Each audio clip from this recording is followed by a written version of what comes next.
하나님을 보는 방법이라고 하는 제목으로 말씀을 함께 나누도록 하겠습니다. 8절에 보면 빌립이 예수님에게 이렇게 얘기합니다. 주여 아버지를 우리에게 보여주소서, 그리하면 족하겠나이다. 우리가 몇 주간에 걸쳐서 이 말씀과 또 여기에 대한 예수님의 대답을 살펴보고 있습니다. 먼저 우리가 잊지 말아야 될 게 뭐냐면 9절부터 21절까지의 예수님의 대답은 빌립의 이 질문에 대한 대답입니다. 자, 그러면 9절부터 21절까지의 예수님의 대답은 항상 무엇을 전제로 해서 이해를 하고 해석을 해야 됩니까? 빌립의 질문에 대해서 우리가 이해를 하고 그 질문에 예수님이 이런 대답을 하셨구나. 질문과 대답을 같이 이해를 해야지 질문 따로 대답 따로 이러면 동문서답이 되는 거죠. 자, 그러면 질문은 한마디로 요약하면 뭐예요? 하나님을 보여주세요. 그러면 족하겠나이다. 이 말은 뭐냐면 예수님 말이 너무 복잡해요. 어려워요. 내가 죽었다가 다시 살아날 것이고 나를 본 자는 마음에 근심하지 말라 했을 때 5절에 도마가 어디로 가는지 그 길을 어떻게 알겠습니까? 라고 했더니만 내가 길이요 진리요 생명이다 이러니까 여러분은 이해가 되세요? 이해가 안 되잖아요. 우리도 이해가 안 되는데 이 당시의 제자들도 이해가 안 되는 건 마찬가지겠지요. 자, 이해가 안 되니까 빌립은 좀 이게 학문적인 사람이거든요. 요한복음에도 보면 빌립이 전도할 때 보면 아주 체계적으로 성경에 말씀하신 그 메시아가 바로 이 예수다 이렇게 아주 체계적으로 전도를 하는 사람이기 때문에 굉장히 이성적이고 또 학구적인 사람이 아닌가 그런 생각을 합니다. 그러니까 빌립이 그러는 거예요. 예수님 다른 말 하지 말고 하나님만 보여주시면 족하겠나이다. 뭐예요? 그게 해답입니다. 그것만 되면 다른 거 따로 얘기할 필요가 없어요. 이런 의미예요. 자, 여러분 또 신앙생활 할 때 그럴 때 있죠? 그냥 하나님 한번 만나버리면 얼마나 좋을까. 그런 생각 안 해보셨어요? 전도할 때 왜 꼬치꼬치 캐묻고 왜 믿어야 돼? 왜 교회 가야 돼? 교회 다니는 사람들 다 그래? 예수도 목사도 그러고 장로도 그러고 집사도 그러고 내가 교회 다니는 사람들한테 한두 번 당해본 게 아니야. 이런 분 있어요 없어요? 있죠. 자기 마음이 강팍한 분들한테 그냥 하나님이 한번 꿈에서라도 한번 나타나가지고 이놈 정신 차려 한 번만 하면 그냥 끝나는데 하나님 한 번 만나주세요 이럴 때도 있잖아요. 그리고 우리 자신도 믿고 싶은데 안 믿어지고 하고 싶은데 안 되고 그럴 때 정말 그냥 하나님이 다메섹 도상에서 바울을 만난 그 예수님처럼 그냥 여기서 그냥 만나가지고 꼬꾸라지든지 입신을 하든지 지옥을 보고 천국을 보든지 간에 하여튼 하나님 만나버리면 그냥 그날로 끝나는데 윤상석 집사님에게 하나님이 한 번 하면 그냥 끝나는데 자, 그러면 족하겠나이다. 여러분 빌립의 마음의 그 느낌을 이제 이해 좀 되시나요? 자, 그러면 예수님이 하나님이잖아요. 그러면 예수님이 갑자기 헐련히 변화돼 가지고 갑자기 영광의 빛이 쫙 임해 가지고 내가 바로 하나님이다 이러면 그냥 끝나는 거예요. 누구나 인정 안 할래 안 할 수 없는 다메섹 도상에서 바울처럼 다 인정할 텐데 그렇게 하실 수 있는 분인데 예수님은 그렇게 얘기 안 하고 또 설교를 하는 거예요. 더 길게 설교해. 나중에 22절에 유다가 질문하니까 더 길어요. 이럴 때는 질문하는 게 좋다 안 좋다? 질문을 안 하는 게 좋아요. 제가 성경 공부 인도할 때도 보면 질문을 안 하더라고. 왜냐하면 질문하면 설명이 길어지니까 빨리 집에 가고 싶어서. 예수님이 어떤 신령한 어떤 표적을, 기적을, 신비를 보여주면 그냥 간단하고 예수님도 간단하고 제자들도 간단하고 그러면 아마 베드로도 예수님 부인 안 했을 거예요. 제자들도 십자가 지고 골고다 언덕 올라갈 때 예수님 버리고 도망가지 않았을 거예요. 모든 것이 해피엔딩으로 끝날 수 있을 거예요. 그런데 왜 예수님은 베드로에게 네가 나를 3번 부인하리라, 제자들 향해서 다 도망가리라, 왜 그럴까요? 왜 간단한 길을 놔두고 왜 어렵게 이 제자들 인도할까요? 가장 확실 100% 전도의 방법이 바로 그 길 아니겠어요? 그런데 안 보여주고 예수님이 말씀을 하십니다. 9절에 보면 빌립아, 내가 이렇게 오래 너희와 함께 있을 때 내가 나를 알지 못하느냐? 나를 본 자는 아버지를 보았다. 아니, 보여달래니까 무슨 소리 하는 거예요? 나를 본 자는 하나님을 봤다 이러는 거예요. 10절에 내가 아버지 안에 거하고 아버지는 내 안에 계신 것을 내가 믿지 아니하느냐? 내가 너에게 이르는 말은 스스로 하는 것이 아니라 아버지께서 내 안에 계셔서 그 일을 하는 것이라. 내가 아버지 안에 거하고 아버지께서 내 안에 계심을 믿으라. 그렇지 못하겠거든 행하는 그 일로 말미암아 나를 믿으라. 내가 행하는, 지금까지 행한 어떤 사역들, 일들, 기적과 이적과 말씀을 선포한 그걸로 그냥 그거에 하나님이다라고 믿어버리라는 거예요. 아니, 믿음이 안 가가지고 하나님을 보여달라 그러잖아요. 그런데 더 어렵게 얘기해요. 내가 지금까지 살아온 삶을 보고 믿으라는 거예요. 내가 행한 사역들을 보고 믿으라는 거예요. 자, 그 다음에 또 얘기합니다. 12절에 내가 진실로 진실로 너희에게로 오노니 나를 믿는 자는 내가 하는 일을 그도 할 것이요 또한 그보다 큰 일도 하리니 이는 내가 아버지께로 감이라. 너희가 내 이름으로 무엇을 구하든지 내가 행하리니 이는 아버지께로 하여금 아들로 말미암아 영광을 받으시게 하려 함이라. 또 그러다가요 15절에 보니까 너희가 나를 사랑하면 나의 계명을 지키리라. 그리고 21절에 나의 계명을 지키는 자라야 나를 사랑하는 자니 나를 사랑하는 자는 내 아버지께 사랑을 받을 것이요 나도 그를 사랑하여 그에게 나를 나타내리라. 아니, 아버지를 보여달라고 하는데 이런 얘기를 또 설교를 하시는 거예요. 예수님의 의도는 뭘까? 그리고 하나님을 보고 싶다라고 하는 빌립에게 이게 왜 대답이 될까? 자, 오늘 말씀을 정리를 하면 하나님을 보는 방법을 예수님이 크게 4가지로 말씀을 합니다. 자, 첫 번째 말씀은 뭐냐면 나를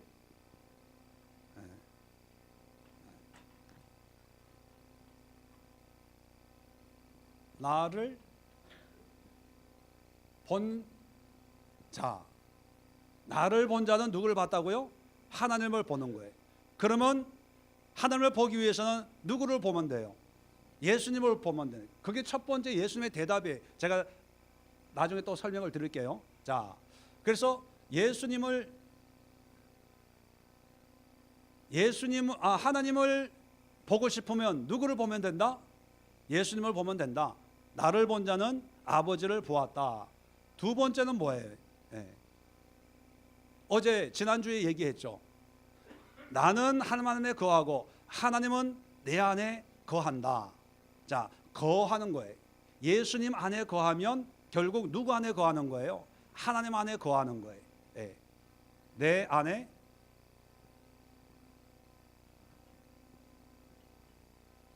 거하라. 거하는 거예요. 지난주에 말씀을 드린 매너하는 거예요. 매너. 자, 세 번째 방법이 있는데 여러분 오늘 제가 쭉 읽어가면서 제가 살짝 강조를 했는데 10절 끝에 보면 아버지께서 내 안에 계셔서 그의 일을 하시는 것이라. 자, 예수님의 일은 결국은 누구의 일입니까? 하나님의 일이에요. 그러니까 하나님이 예수님 안에 거하셔서 모양은 예수님이 행하는 거지만 실체는 하나님이 하시는 일이라는 거예요. 자, 11절 끝에도 보면 그렇지 내 안에 계심을 믿으라. 그렇지 못하겠거든 행하는 그 일로 말미암아 나를 믿으라는 거예요.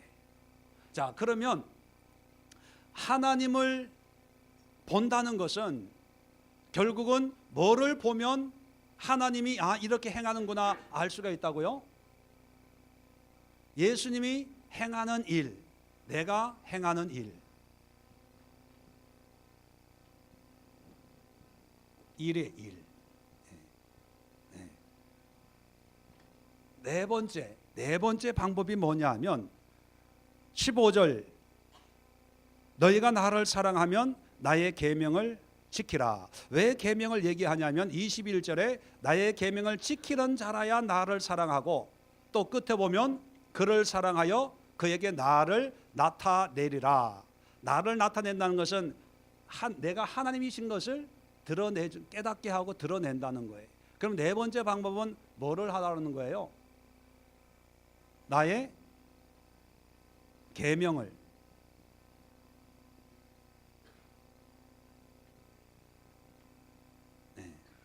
여러분, 신앙생활 하면서요, 이 네 가지가 믿음이에요. 누구에 대한 믿음? 예수님에 대한.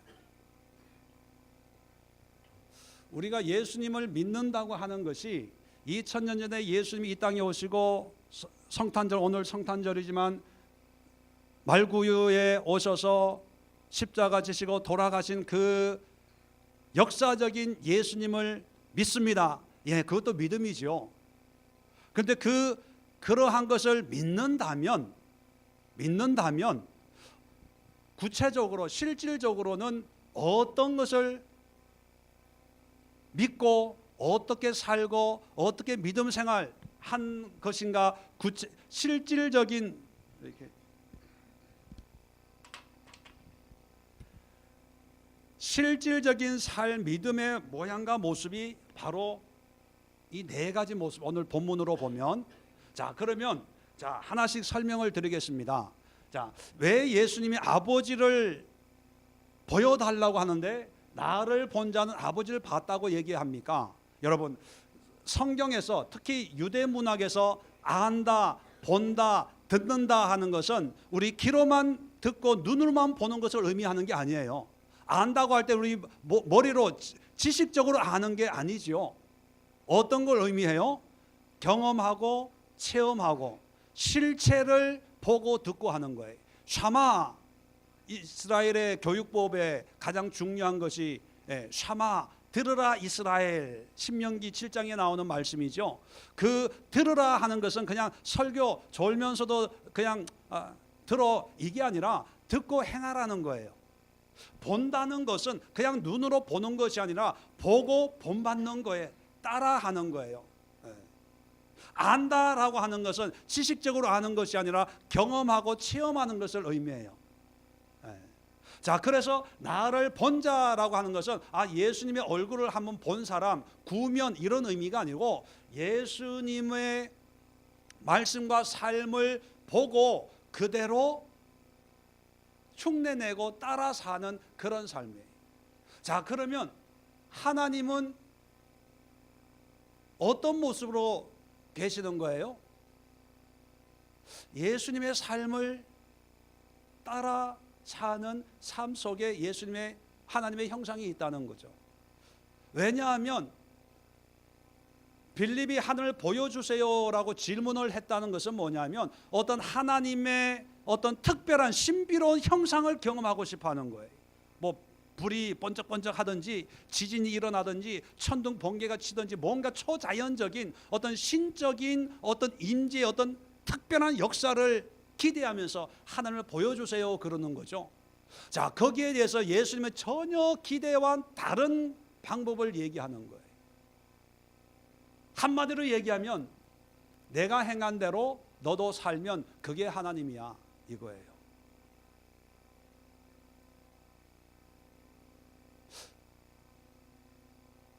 그러면 우리는 일상에서 하나님을 볼 수 있어요, 없어요? 일상에서 하나님을 볼 수 있어요, 없어요? 충분히 볼 수 있는 거예요. 충분히. 왜요? 하나님의 말씀으로, 하나님의 말씀에 순종해서 살아갈 때 그 모습이 하나님의 마음이구나, 하나님이 기뻐하시는 모습이구나, 하나님의 기쁨이구나, 이게 하나님이 나에게 보여주시는 하나님의 마음이구나. 왜? 하나님은 영이시기 때문에 형태나 이런 걸로, 왜 우리가 신앙생활하면서 뭔가, 저도 그런 은혜를 많이 받았거든요. 처음 신앙생활할 때 뭔가 영적인 체험, 방언의 어떤 그런 특별한 은혜, 영적인 기도의 은혜, 꿈을 통해서, 환상을 통해서. 그런데 그게 참 유익해요. 유익한데 그것은 뭐냐면, 제가 말씀드렸죠. 그런 모든 것은 하나의 표적이에요. 사인이, 그게 실체가 아니에요. 아마 우리가 천국 가서 예수님을 만나면 아마 다들 놀라지 않을까. 물론 예수님의 형체가 없겠지만, 왜냐하면 예수님의 형체, 그림 있죠, 그림. 서양 사람 머리 이렇게 장말, 이렇게 곱슬머리에다가 이목구비가 뚜렷한, 제 모습 같지 않아요? 옆모습이? 머리도 좀 길면, 그래서 제가 머리를 짧게 까요. 혹시 착각할까 봐. 우리는 자꾸 그런 어떤 형태적인 것, 그리고 하나님에 대해서는 어떤 신비로운 거에 이렇게 끌리기가 쉬워. 왜요? 신비하니까. 근데 처음에 저도 그런 은혜를 많이 추구하고 금식하고 금식을 밥 먹듯이 했으니까 하여튼. 그런데 나중에 깨닫고 보니까 그것도 한때 은혜고, 그걸 통해서 하나님을 알아가고 하나님을 경험하게 되고, 그런 과정이 참 필요하겠구나라고 생각하는데, 문제는 뭐냐면 빌립같이 그런 거를 사모하고 추구하고 그것이 바로 하나님이다 이렇게 생각할 때 참 문제가 많다는 거죠. 예수님은요, 우리의 삶 속에서 하나님을 발견할 수 있는 길을 열어주신 거예요. 하나님은 저기 멀리 있고 신비하고, 불빛 가운데 천둥치고 불이 번쩍번쩍하고, 또는 신비한 4차원 세계에서 어떤 뭔가 신비로운 그런 모습으로 등장하는 어떤 초월적인 존재가 아니라는 거예요. 물론 요한계시록을 보면, 또 다니엘이나 이사야서를 보면 어떤 신비한 어떤 형체적인 게 분명히 있습니다. 있죠. 그러나 그것은 하나님께서 그 상황과 여건의 그 사람에게 보여주시는 특별한 은혜의 계시고, 빌립에게 그런 특별한 계시적으로 보여주시는 것이 아니라 나를 본 자는 하나님을 보았다는 거예요. 이건 뭐냐면, 그냥 우리 일상에서 하나님의 말씀으로, 예수 그리스도의 마음으로 사랑하고 섬기고 베풀고 소자에게 냉수 한 잔 떠주는 그 모습을 통해서도 하나님은 여기 계시구나, 아마 이 사람이 하나님이 아닐까. 아무 자격이 없는 나에게 누군가가 하나님의 사랑으로 다가와서, 힘드시죠? 내가 당신을 위해서 기도하고 있습니다. 힘내세요. 하나님은 함께 하십니다. 그냥 지나가는 말 한마디예요. 그럴 때 우리는 그 모습을 보면서 하나님이 나에게 은혜를 베풀려고 이 사람을 보내준 게 아닐까. 아브라함은 얼떨결에 하나님의 사자를 대접했죠. 소돔과 고모라를 멸망시키기 위해서 가는 그 손님 형상으로 있는 그 사람을 대접할 때 처음부터 하나님이라고 생각 안 했어요. 그냥 지나가는 손님이니까 그냥 하나님의 사랑으로 객을 섬기는 마음으로 그냥 대접을 한 거예요. 그런데 나중에 눈이 열리고 보니까 하나님의 사람이었던 거죠. 하나님의 사람이란 하나님의 실체를 얘기하는 거죠. 하나님의 어떤 형상적으로 등장한 것을. 우리에게도 하나님이 그렇게 역사하신다는 거예요. 물론 신비하게 역사하는 하나님도 중요하지만, 우리 삶 속에 예수님의 마음으로, 예수 그리스도의 삶으로 살아가는 그런 사람들, 그런 모습을 통해서도 끊임없이 우리에게 하나님을 계시하고 있는데, 문제는 우리는 그것을 깨닫지 못하고 더 크고 더 놀랍고 더 신비하고 더 영적이고, 입신해서 지옥을 보고 천국을 보고 뭔가 특별한 영적인 신비로운 체험을 해야 하나님이다, 은혜다, 뭐 체험했다 이러는데 그게 아니라는 거예요. 여러분 스스로가 하나님의 형상이 될 수가 있는 거예요. 또 여러분 삶 속에 끊임없이 하나님이 하나님의 형상으로 여러분들에게 신방 오실지도 몰라요.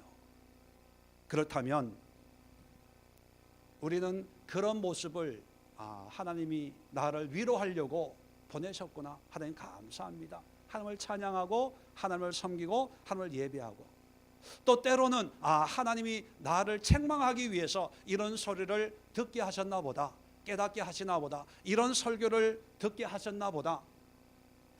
예수님의 어떤 형상을, 어떤 은혜를 통해서 이게 하나님의 은혜구나라고 날마다 하나님을 경험하고 체험하고 볼 수가 있다는 거예요.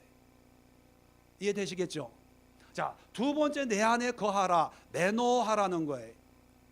예수님이 하나님 안에 거하고 하나님이 예수님 안에 거하기 때문에 예수님이 하나님인 것처럼 우리도 예수님 안에 거하는 거예요. 자, 거한다는 것은 어떤 의미라고요?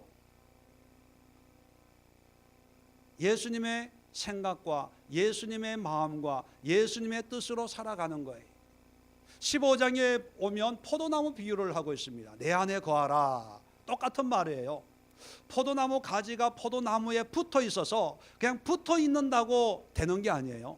붙어만 있으면 저절로 열매를 맺는 게 아니라, 붙어 있는다는 것은 뭐예요? 줄기로부터 이 영양분을 계속 받아 먹어야 돼요. 물도 받아 먹고 영양분도 받아 먹고 뿌리를 통해서 올라오는 모든 미네랄 이런 거를 받아 먹어야 열매가 맺히는 거죠. 그런데 붙어만 있고 수분이 공급이 안 되면 어떻게 됩니까? 그냥 말라버려요. 말라버리면 어떻게 한다고요? 농부가 잘라가지고 그냥 땔감밖에 쓰지를 못하는 거예요. 붙어있는, 거한다는 것은 예수님의 말씀으로, 예수님의 십자가의 은혜로, 하나님의 마음으로 뜻으로 우리가 늘 영적인 것을 공급받는 거예요. 공급받는 거. 예배라는 게 뭐냐 하면, 또 교회의 존재의 의미가 뭐냐 하면, 이런 영적인 공급을 어떤 시간과 장소를 정해놓고 교인들에게 계속 공급해 주는 거예요. 왜요? 원래 가정적으로, 개인적으로 삶의 모든 상황 속에서 혼자 할 수가 있는데, 그런데 그게 잘 안 되잖아요. 안 되니까 이런 공적인 예배를 통해서 하나님 안에 거하도록 여러분들을 초청해서 예배를 통해서 한 주간도 이렇게 살아야지, 오늘 말씀이 이러한 말씀이었기 때문에 내가 그렇게 살아야지 결단하는 거죠. 자, 삶의 현장에 가가지고는 어떻게 살아갑니까? 내가 매노한다는 것은 이제 내 마음으로, 내 뜻으로 사는 것이 아니라 이제 누구의 뜻으로 사는 거예요? 이제 하나님의 뜻으로 사는 거예요. 하나님의 뜻으로. 자, 예수님이 하나님 안에, 하나님이 예수님 안에 살았다고 하는데, 성경을 보면요, 언젠가도 말씀드렸지만 예수님은 태어날 때부터 돌아가실 때까지 철저하게 하나님의 말씀을 이루는 삶을 살았어요. 그런데 요한복음만 보면 예수님의 입으로 자기의 삶에 대해서 어떻게 말씀하고 있는가를 제가 몇 군데만 찾아서 읽어드리겠습니다. 요한복음 5장 30절에 이렇게 얘기합니다. 내가 아무것도 스스로 할 수 없노라. 듣는 대로 심판하노니 나는 나의 뜻대로 하려 하지 않고 나를 보내신 이의 뜻대로 하려 함으로 나의 심판은 의로우니라. 예수님은요, 한 번도 자기 스스로 하는 게 없고 철저하게 하나님의 뜻으로 매너하는 그런 삶을 사셨다고 얘기합니다. 요한복음 7장 16절에 예수께서 대답하여 이르시되 내 교훈은 내 것이 아니요 나를 보내신 이의 것이니라. 교훈, 말씀을 전할 때도 예수님의 것이 아니라 하나님의 말씀을 그대로 전한 거예요. 예수님은 내 것이 아니라고 그래요. 그럼 누구 겁니까? 하나님의 거예요. 하나님이 주신 말씀만 전한 거예요. 요한복음 8장 28절에 내가 스스로 아무것도 하지 아니하고 오직 아버지께서 가르치신 대로 이것을 말하는 줄 알리라. 뭐냐 하면 예수님이 아무것도 스스로 안 하고 오직 하나님이 가르치시는 대로만 하신 분이다. 이걸 나중에 알게 될 거라는 거예요. 요한복음 8장 42절에 나는 스스로 온 것이 아니요 아버지께서 나를 보내신 것이니라. 하나님이 가라면 가고 서라면 서고 앉으라면 앉고 뛰라면 뛰고 그랬다는 거예요. 스스로 하는 게 아무것도 아니라는 거예요. 요한복음 12장 49절로 50절에 내가 내 자유로 말한 것이 아니요 나를 보내신 아버지께서 내가 말할 것과 이럴 것을 친히 명령하여 주셨으니 나는 그의 명령이 영생인 줄 아노라. 그러므로 내가 이르는 것은 내 아버지께서 내게 말씀하신 그대로니라. 자, 말씀도 철저하게 하나님이 하라고 하신 말씀만 하는 거예요. 14장 10절에 오늘 본문 내용 바로 위에 내가 아버지 안에 거하고 아버지는 내 안에 계신 것을 내가 믿지 아니하느냐. 내가 너에게 이르는 말은 스스로 하는 것이 아니라 아버지께서 내 안에 계셔서 그의 일을 하시는 것이라.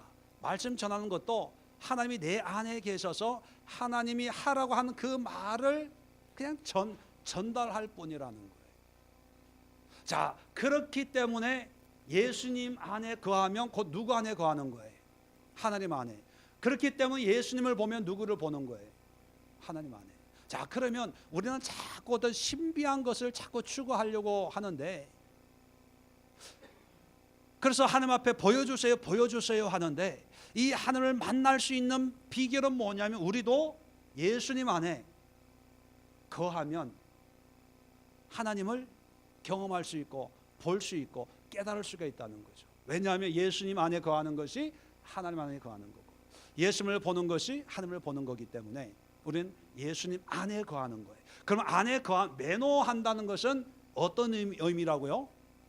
하나님의 말씀을 행하고 하나님의 뜻을 행하고, 하나님이 하라고 얘기할 때 그 얘기를 하고, 하나님이 하지 말라고 하면 안 하고, 하나님이 가라고 하면 가고, 가지 말라고 하면 내가 가고 싶어도 안 가고, 철저하게 하나님의 뜻으로 순종하는 거예요. 물론 이런 건 있어요. 어떻게 처음부터 하나님의 가라고 하는지 말라고 하는지 어떻게 합니까? 여러분, 그거는 해보면 돼요. 처음에 연습이라는 게 있잖아요. 하다 보면 이게 하나님의 뜻이 아니고 내 뜻이었구나, 내 욕심이었구나, 나중에 알게 돼요. 이게 말로 어떻게 이럴 때는 이렇게 하고 저럴 때는 저렇게 하고 참 말로 표현하기가 어려운데, 왜냐하면 그때 역사하는 하나님의 방법이 다 다르기 때문에. 그러니까 문제는 뭐냐면 처음에 실수하더라도 잘못된 어떤 분별을 하더라도 하나님, 내가 이런 말을 하고 저 사람에게 이런 말을 하고 싶은데 이런 말을 할까요 말까요 물어보는 거예요. 그래서 내 마음에 하나님이 하지 말라고 그러는 것 같아. 그럼 안 하는 거예요. 또는 하라고 하는 것 같아요. 그러면 조심스럽게 하는 거예요. 그런데 나중에 결과가 나중에 시간이 간 뒤에 보니까 이건 하나님의 뜻이 아니고 안 하는 게 하나님의 뜻이었다라고 만약에 느껴진다면 하나 배우는 거예요. 이럴 때는 조심해야 되겠구나. 하나님의 뜻이라고 생각을 했는데 나중에 보니까 결국 내 욕심 때문에 하는 걸 경험했으니까 나중에 비슷한 이런 상황이 있으면 그때는 좀 더 기도하고 좀 분별해 봐야지. 이게 이 실수도 하고 넘어지고 하면서 노하우가 쌓이는 거예요. 그러면서 하나님 안에 거하는 그런 훈련이 되는 거예요. 그 다음부터는 이제 자연스럽게 이 말은 안 해야 되겠다. 갑자기 이분이 생각이 나는데 전화를 한번 해서 안부 한번 물어볼까? 그렇게 자연스럽게 되는 거거든요. 그렇게 되기까지는 우리가 하나님 앞에 거하기 위해서 노력하고 수고해야 돼요. 그냥 내 기질, 성향, 습성으로 덜썩 하는 것이 아니라, 성탄절 25일 날 하루 쉬는데 쉬는 때 이분한테 한번 전화해서 식사하자고 해야 되겠다라고 생각이 든다면 이제 기도하는 거. 하나님의 뜻 안에 행하기를 원합니다. 이분에게 전화를 해서 또 한 해 동안 베푼 또 은혜와 사랑을 또 감사하고 또 권면하고 친교하기 위해서 만나고 싶은데, 이런 만남을 하나님이 기뻐하는지, 또 하나님의 은혜 가운데 이런 만남이 좋은 열매가 맺혀지는지 하나님의 뜻대로 하옵소서. 하나님의 뜻에 순종하겠나이다. 합당한 응답을 주세요. 그렇게 기도해요. 그리고 나서 내 마음에 오는 그런 감동으로 순종하는 거예요. 이런 이 거하는 거에 대한 내용이 그 다음에 나와요. 자, 그런데 그 다음에 거하다 보면, 매노하다 보면 이제 어떤 일을 하게 돼요. 만나든지 안 만나든지 어떤 구체적인 행위가 나오거든요. 이 행위가 나오는데 예수님은, 자, 10절에 보면 그냥 일이 아니고 아버지께서 내 안에 계셔서 그의 일을 하시는 것이라. 그의 일은 누구의 일일까요? 네, 하나님의 일이. 무조건 하는, 내가라고 하는 것은 예수님이거든요. 예수님이 행하는 일은 100% 매노하기 때문에 누구의 일입니까? 하나님의 일이에요. 자, 그런데 우리는 100% 매노하지 않으니까 우리의 일 가운데는 하나님의 일도 있고 우리 자신의 욕심으로 행하는 일들도 있어요. 그런데 하나님을 볼 수 있는 일은 누구를 위한 일이어야 됩니까? 하나님을 위한 일이에요. 자, 계속해서 10절에도 그의 일을 하는 것이라. 11절 끝에도 보면 행하는 그 일로 말미암아 나를 믿으라. 그 일이라고 하는 것은 내가 하고 싶은 일이 아니라 하나님이 하시는 일이에요. 자, 12절에도 보면 나를 믿는 자는 내가 하는 일. 자, 내가 하는 일은 누구의 일이에요? 하나님의 일이잖아요. 하나님의 일도 할 것이요 또한 그보다 큰 일도 하리니. 자, 그보다 큰 일, 이런 일인데 예수님보다 큰 일이죠. 그런데 이 일은 우리의 일일까요? 하나님의 일일까요? 하나님의 일을 얘기하는, 하나님의 일. 그러니까 여러분, 그 다음에도 보면 13절에 보면 너희가 내 이름으로 무엇을 구하든지 내가 행하리니, 행한다, 일한다는 얘기예요. 14절에도 보면 내 이름으로 무엇이든지 내게 구하면 내가 행하리라, 내가 일하겠다는 거예요. 자, 갑자기 하나님을 보여달라고 하는데 내가 행하는 일을 보고 나를 믿어라, 그리고 너희도 그렇게 행해라 얘기해요.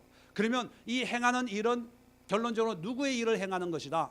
하나님의 일을 행하는 거예요. 하나님의 일. 이해되시겠죠? 자, 그러면 내 안에 거해서 하나님 만날까요? 안 만날까요? 해서 감동이 만나라, 만나서 즐거운 시간을 가져라 라고 하면 내가 거기에 순종해서 전화해서 성탄절날 만나서 밥 먹고 차 마시고 해요. 자, 그러면 그 일이 누구의 일이 되는 거예요? 하나님의 일이 되는 거예요. 자, 그럴 때 그것이 하나님의 모습이에요. 그게 하나님이에요. 자, 그런데 여기서 중요한 것이 있습니다. 자, 일을 하는데 우리가 잘 알고 있는 기도에 대해서 얘기를 하고 있어요. 기도에 대해서 13절 14절 보면 너희가 내 이름으로 무엇을 구하든지 내가 행하리니, 또 14절에 똑같은 말씀을 반복하고 있어요. 왜냐하면 그만큼 중요하다는 거예요. 10절 11절도 거하는 거에서 반복하고 있잖아요. 10절의 내용이나 11절의 내용이나 똑같아요. 반복하고 있는데 똑같이 기도에 대해서도 13절과 14절 똑같은 내용을 반복하고 있어요. 그만큼 중요하다는 거예요. 왜 중요하냐 하면 기도할 때 이런 일을 하나님의 뜻 가운데 살기 위해서 기도하는 거 아닙니까? 그러기 위해서 우리가 기도할 때 그 기도하는 그 일이 누구의 일이 되어야 된다는 거예요? 하나님의 일이 되어야 된다. 하나님의 일. 그래서 내 이름으로, 너희가 내 이름으로 무엇을 구하든지, 아무거나 구하라는 것이 아니라 하나님의 이름으로, 하나님의 안에 거하는, 매노하는 그런 삶 속에서 구하라는 거예요. 14절도 마찬가지입니다. 내 이름으로 무엇이든지 내게 구하면, 그러니까 돈이 없다고 돈 주세요. 배고프다고 먹을 거 주세요. 옷이 없다고 옷 주세요. 이게 아니라 하나님의 뜻에 매너하기 위해서 하나님이 나에게 이걸 원하는구나 라고 할 때 그것을 구하라는, 그게 예수의 이름이에요. 언제가 말씀드렸죠. 예수 이름이라고 하는 것은 기도 끝에 끝나는 예수의 이름으로 기도합니다. 엔딩을 장식하는 의미가 아니고, 이 모든 것이 나의 원함이 아니라 예수님의 원함입니다. 그 이름이라고 하는 것이 어떤 그 사람의 인격체, 존재, 어떤 본질을 의미하거든요. 그러면 나의 구하는 것이 하나님도 이런 상황이었으면, 예수님도 이런 상황이었으면 구했을 거야 라고 하는 그런 문제를 가지고 지금 기도한 것입니다. 이런 의미라는 거죠. 한마디로 얘기하면 나의 일을 구하지 말고 하나님의 일을 구하라는 거예요. 그것이 하나님을 볼 수 있는 방법이라는 거예요. 그 다음에 네 번째 보면 나를 사랑하며 나의 계명을 지키리라. 자, 예수님의 계명은 뭐였습니까? 우리 13장에 공부했죠. 새 계명. 새 계명이 뭐였어요? 34절, 13장 34절, 새 계명을 너희에게 주노니 서로 사랑하라. 내가 너희를 사랑한 것 같이 너희도 서로 사랑하라. 너희가 서로 사랑하면 이로써 모든 사람이 너희가 내 제자인 줄 알리라. 새 계명 뭐예요? 사랑이 서로. 자, 서로라고 하는 것은 누구끼리? 제자들이라는 것은 우리 믿는 사람들끼리. 자, 우리끼리 서로 사랑하면 예수님의 계명을 지키는 것이고, 계명을 지키면 누구를 본다고요? 하늘을 본다고요. 그러니까 하나님 보려고 기도원 갈 필요가 있어요, 없어요? 없어요. 어떻게 하면 돼요? 서로 사랑하면 돼. 서로 사랑. 쉽죠? 쉬워요, 어려워요? 네. 자, 서로 사랑이 어려우면 저를 사랑하세요. 저를 많이 사랑하면 돼요. 자, 여기까지 보면 이게 핵심이에요. 자, 이건 서론입니다. 서론. 자, 여기를 놓고 보면 나를 본 자 내 안에 거하라. 내가 행하리니, 내가 그 일을 행하리니 또 나의 계명을 지키라. 자, 빌립이 하나님을 보여주세요라고 하는 이 질문에 예수님이 이렇게 크게 네 가지로 말씀을 했어요. 자, 여기서 아주 중요한 게 있어요. 빌립이 깨닫지 못한, 또 예수님이 반복적으로 말씀하시는 정말 핵심, 예수님을 보는 것, 거하는 것, 일, 우리는 계명을 지키는 것, 여기에 관심이 있죠. 그런데 이것보다 더 본질적으로 중요한 게 있어요. 이거 맞추시는 분은 내일 모레 성탄절날 정신의 저녁을 제가 먹어드리겠습니다. 먹어드릴게요. 이렇게 하면 알아도 대답을 안 맞추죠. 밥 사야 될까 봐. 여러분,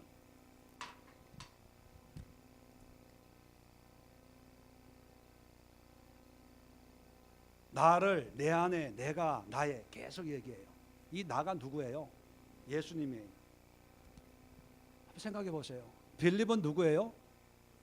예수님의 제자예요. 3년 반 동안이나 예수님을 따라다녔어요. 예수는 끊임없이 복음을 전하고, 또 메시아이시고 하나님의 아들이시고 또 하나님이시고 계속 기적과 이적을 보여줬어요. 설교도 엄청 많이 했어요. 개인적으로 성경에 마태, 마가, 누가, 요한에 기록된 것도 양이 많은데 기록 안 된 것까지 3년 반 동안 했으니까 얼마나 많겠어요. 그러니까 제자들은 예수님이 누군가를 자기네끼리는 안다고 생각한 거예요. 끝까지. 그런데 예수님은 빌립이 하나님을 보여주세요라고 했을 때 이렇게 얘기를 하는데, 예수님이 가지고 있는 생각은 뭐냐면, 제자라고 하지만 스승인 나에 대해서 안다 모른다는 거예요. 사실 이것은 제가 설명하기 위해서 이제 풀어서 설명한 거고, 핵심은 뭐냐면 예수님이 말씀 이제 빌립에게 얘기해 주고 싶은 건 뭐냐면, 야, 네가 제자라고 했지만 정말 나에 대해서 모른다. 왜냐하면 이건 성경을 보면요, 7절에도 보면 너희가 나를 알았더라면 내 아버지도 알았으리로다, 그렇게 얘기해요. 9절에도 보면 빌립아, 내가 이렇게 오래 너희와 함께 있으되 내가 나를 알지 못하느냐. 사실 우리가 하늘을 보여달라고 막 떼를 쓰고 하지만 사실 예수님 안에 다 있다는 거예요. 예수님만 제대로 알면 뭐 예수님을 보고 뭐 매노하고 뭐 행하고 뭐 기적 일으키고 뭐 사랑하라 뭐 이거 몰라도 예수님만 제대로 알면 예수님 안에 해답이 다 있는데, 빌립은 예수님에 대해서 안다고 생각할까요? 모른다고 생각할까요? 알아도 어떻게? 아주 잘 안다고 생각하는 거예요. 베드로도 잘 안다고 생각해요. 도마도 안다고 생각해요. 빌립도 안다고 생각해요. 다음에 나오는 유다도 안다고 생각하는 거예요. 그런데 예수님이 볼 때는 몰라요. 예수님을 모르기 때문에 자꾸 뭐 그 길을 어떻게 알겠습니까? 하늘을 보여주세요. 이렇게 해주세요. 저렇게 해주세요. 그러는 거예요. 여러분, 우리도 마찬가지예요. 우리도 마찬가지. 결론적으로 말하면 우리도 신앙생활, 모태 신앙생활하고 10년, 20년 신앙, 저같이 목회를 하고 있다 하더라도 예수님만 완전히 알고 예수님과 경험하고 예수님 안에 있고 예수님이 내 안에 거하면 인생의 모든 문제가 해결돼요. 해답이 거기에 있기 때문에. 그런데 예수님을 알려고 하지 않고 인생의 문제를 알려고 하는 거예요. 인생의 문제를. 하나님은 어떻게 하면 이 지긋지긋한 이 문제를 해결받을 수 있습니까? 하나님은 어떻게 이 인간을 변화시켜서 하나님의 일꾼 삼을 수 있겠습니까? 하나님, 이 직장, 이 사업의 문제를 어떻게 해결해야 마음 좀 편하게 주님의 일을 할 수 있습니까? 길을 열어주세요. 해답을 주세요. 우리가 이렇게 기도할 때가 한두 번이 아니잖아요. 그런데 기도해도 뭐 없어. 번쩍번쩍 하는 것도 없고 천둥이 치는 것도 없고 구름이 뭐 오는 것도 없고 뭐 입신하는 것도 없고 마음이 뜨거워지는 것도 없고 그냥 기도하지만 그냥 눈물만 흘리면서 카타르시스만 느끼면서 이거 보따리만 주님 앞에 내어놓습니다. 뭐 이래요. 자, 그럴 때 아마 빌립같이 이 문제만 해결해 주면 족하겠나이다 라고 하는 그런 사람에게 예수님은 나를 본자 내 안에 거하라, 내가 행하는 일을 해라, 나의 계명을 지켜라, 나의 나 예수님. 그래서 문제 속에 있을 때 우리는 예수님을 붙잡아야 돼요. 예수님을 보면서 내 인생의 문제를 볼 수 있어야 되고, 예수님을 보면서 하나님을 볼 수 있어야 되고, 예수님을 보면서 나의 모습을 볼 수 있어야 되고, 예수님을 보면서 인생의 방향을 발견할 수 있어야 되죠. 결론으로는 빌립처럼 제자였다고 하지만, 예수님을 안다고 하지만 아는 게 아니었듯이 우리도 신앙생활하면서 성경만 피면 어떤 내용인지 안다고 생각하고 좀 더 영적인 것, 좀 더 신비한 것, 좀 더 특별한 것, 좀 더 다른 사람이 모르는 어떤 영적인 비밀한 것을 알려고 그런 욕심이 생길 때도 있습니다. 예, 그런 욕심이든지 그렇지 않는 욕심이든지 여러분이 가지고 있는 모든 인생의 질문에 대한 해답은 결론적으로 어디 안에 있다? 예수 안에 있기 때문에, 자, 그렇다면 누구를 알아야 돼요? 예수님을 알면 돼요. 예수님을 알고 듣고 보고 경험하는 그런 삶이 바로 신앙생활이에요. 그렇게 하는 것이 바로 믿음이라는 거예요. 그러니까 믿습니다가 아니라는 얘기예요. 예수님을 경험하는 거예요. 그러니까 내일 지금 몇 시간 있으면 예수님은 이제 십자가 져야 되는데, 제자들이 3년 동안 가르친 제자들이 이러고 있으니까 얼마나 짜증나고 열받겠어요. 자, 이 모습이 누구의 모습이다? 역사는 반복된다. 그죠? 우리의 모습이 아닐까, 이 시대의 모습이 아닐까. 이제 예수님이 얘기하면 목사님 다 알아요. 예수님 아니까 좀 다른 거, 좀 차원이 높고 좀 지식적인 거, 뭐 이런 거를 요구해요. 예, 그런 것도 필요하죠. 그러나 그것을 통해서 인생의 문제가 해결되는 것이 아니라, 인생의 문제는 오직 예수를 통해 하나님을 만날 수 있고, 예수님을 통해서 하나님의 일을 할 수가 있고, 예수님을 통해서 내 기도가 응답이 되어서 그것이 내 일이 아니라 하나님의 일이 될 수 있고, 그리고 예수님의 계명을 통해서 진정한 사랑을 할 수가 있어요. 이번 한 주간, 아니 남은 시간들을 통해서 여러분 뭔가 많은 일을 하고 사람들에게 인정받는 일을 하는 것도 중요합니다. 그러나 그것보다도요, 예수님의 마음, 예수님의 뜻, 예수님이 매노했던 것처럼 예수님이라면 이런 상황에서 이 일을 하기를 원하실까, 안 하기를 원하실까. 작은 것부터 큰 일까지 연습 삼아 훈련한다 생각하고 하나씩 하나님 앞에 물어보세요. 왜? 예수님이 말씀했거든요. 자, 그러면 다음 시간에 말씀드리지만, 그럴 때 예수님이 누구를 우리에게 보내주신다? 성령님을 보내주신다. 우리를 돕기, 보혜사라고 하는 의미가 돕는 자라는 뜻이거든요. 그래서 이 돕는 자의 이야기가 14장부터 15장, 16장까지 성령에 대해서 얘기해 주는 거예요. 그렇게 하면 우리가 죄인이기 때문에 우리가 행하는 것이 완벽하진 않아요. 한 번도 안 넘어지고 아이가 걷는 애가 없거든요. 여전히 넘어지고 여전히 부족하고 여전히 어리석은 그런 실수도 하지만, 그럴 때마다 성령께서 도와주니까 넘어진다고 걱정하지 말라는 거예요. 안 된다고 해서 낙심하지 말라는 거예요. 해보라는, 그렇게 한번 살아보라는 거예요. 네, 한번 여러분 한번 한 주간 그렇게 살아보시고 연습해보세요. 하나님, 오늘 저녁 목사님 전화해서 한우 불고기 같이 먹자고 전화할까요 말까요? 아마 그건 하지 마라 그럴 거예요. 네? 오늘 이번 오랜만에 이분에게 성탄절날 하루 쉬니까 만나서 기회가 되면 신앙을 한번 소개하고 싶은데 할까요 말까요? 이게 하나님의 뜻입니까? 내 뜻입니까? 예수님의 마음으로 간절히 기도합니다. 그래서 감동되는 거 한번 해보세요. 100% 잘하고 못하고 그렇게 그 결과에 대해서는 생각하지 마시고, 이런 마음으로 그렇게 할 때 그것이 바로 나를 통해서 하나님이 보여지고, 어떤 사건들을 통해서 이게 하나님의 마음이구나, 이게 하나님의 뜻이구나, 하나님을, 예수님을 보는 그런 삶을 살아갈 수가 있다는 것입니다. 기도하겠습니다. 좋으신 하나님,